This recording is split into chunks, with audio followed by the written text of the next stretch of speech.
Hello, everyone, and welcome.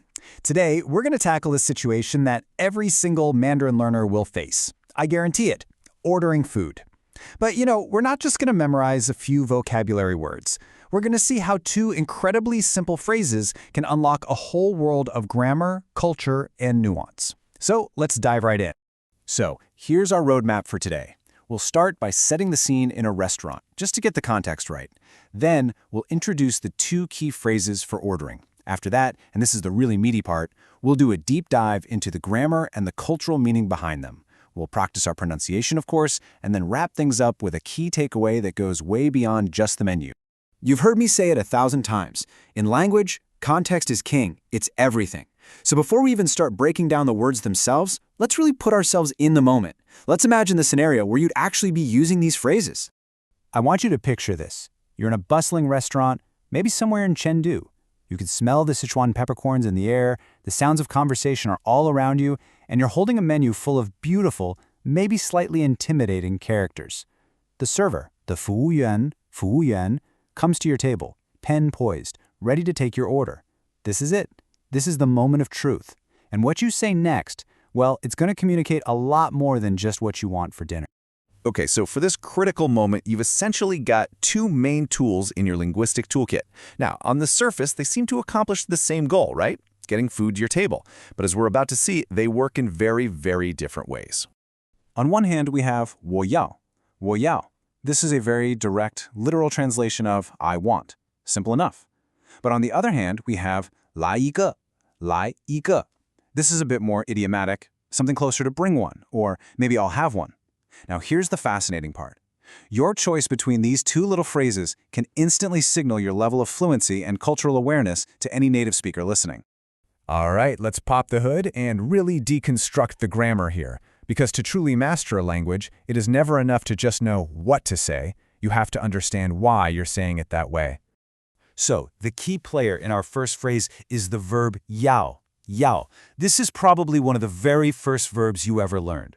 It's powerful. It means to want, to need. It's a very clear, unequivocal statement of your own personal desire. 我, meaning I, plus yao, meaning want. Grammatically, it's about as simple and correct as it gets. Now let's look at 来. 来. This is where things get really interesting. Literally, this character means to come. So why on earth are we using it to order food? Well, this is just a beautiful example of how idiomatic language works. Instead of stating your own desire, I want, you are making a request of the object. You're essentially saying, let one of those come to my table. It subtly shifts the focus from your internal feeling of want to the external action of the item arriving. It's a more indirect, action-oriented way of speaking, and it's brilliant. And of course, 来 is followed by 一个. Now, 一 is simply the number 1, and 个 is the most universal all-purpose measure word in Mandarin.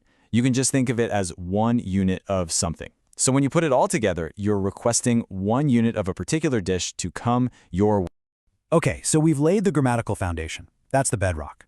But now let's build on top of that with what is, frankly, the more important layer for anyone who's really seeking true fluency, and that is cultural understanding.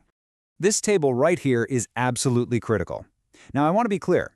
Saying 我要 is not rude, it's not incorrect. But its high level of directness can, in some casual situations, sound a little blunt. It can almost sound a bit childlike, like a small child pointing and saying, I want a toy. In contrast, 来一个 is so much softer. It's more colloquial, it's the linguistic equivalent of sort of leaning in and saying, hey, how about we get one of those? It's what you're going to hear native speakers using all the time in everyday restaurants and food stalls.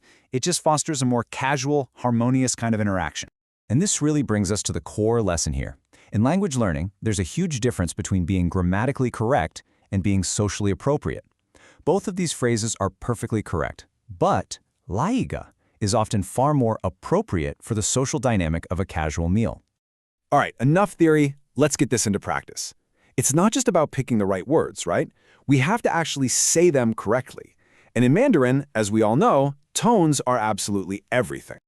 Okay, let's start with our first phrase. Listen very carefully to the tones. The first character, 我, is a third tone. It has that distinctive falling, then rising quality. The second, 要, is a sharp, falling fourth tone. Listen again. 我要 yao. A super common mistake for learners is to flatten out that third tone on wo, just saying wo instead of wo. You have to have that little dip. The other big one is a weak fourth tone on yao.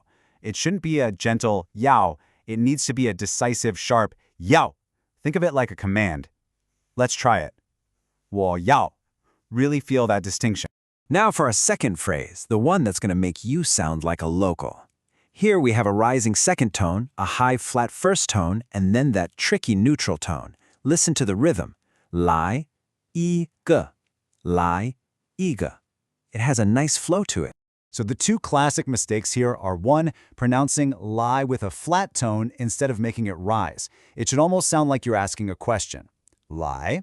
The second error is giving ge a full tone, saying ge. No. It is a neutral tone. That means it's short, it's unstressed, it's very light. It's not a full syllable, just a quick ge that's attached to the end. Lai yi ge. So let's put it all together into a full, natural sentence. Let's say you're craving some mapo tofu. You catch the server's attention and you say, with a friendly tone, 服务员, 来一个 mapo tofu. Hear that? Notice the natural flow. It's confident, it's polite, and it sounds really authentic. Okay, so as we start to wrap this up, let's try to bring all these grammatical threads and cultural points together into one big idea that's absolutely key for any serious language learner. So why does this tiny little choice between I want and bring one matter so much? It's because it shows that you understand something fundamental.